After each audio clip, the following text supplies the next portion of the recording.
আসসালামু আলাইকুম। আশা করি সবাই ভালো আছেন। বর্তমানে পাসপোর্ট করতে গেলে কিন্তু পুলিশ ভেরিফিকেশন লাগছে না।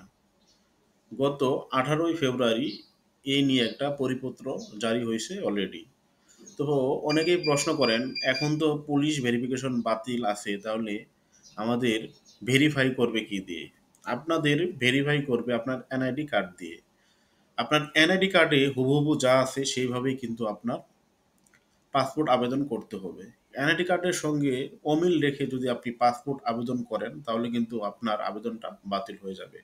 তাই যারা পাসপোর্ট আবেদন করবেন, অবশ্যই আপনার এনআইডি কার্ড দেখে দেখে আবেদন করবেন। আরেকটা কথা, এখানে স্থায়ী ঠিকানা আর বর্তমান ঠিকানা নিয়ে একটা কথা হয়। আপনার স্থায়ী ঠিকানায় কিন্তু ভেরিফিকেশন হবে। সেক্ষেত্রে আপনার এনআইডি কার্ডে যে ঠিকানাটা থাকবে সেই ঠিকানাটাই দিতে হবে। আর বর্তমান ঠিকানার ক্ষেত্রে আপনি যেখানেই থাকেন না কেন, সেক্ষেত্রে আপনার সেখানের একটা গ্যাস বিল, ওয়াটার বিল, যে কোনো একটা বিল কপি সঙ্গে অ্যাটাচ করে দিবেন। আর সেই ঠিকানাটাই দিবেন। তাহলে আপনার পাসপোর্ট আবেদন নির্ভুল হবে, কোনো ভেজাল হবে না। আপনি একবারই আবেদন করেই আপনার পাসপোর্টটা পেতে পারেন।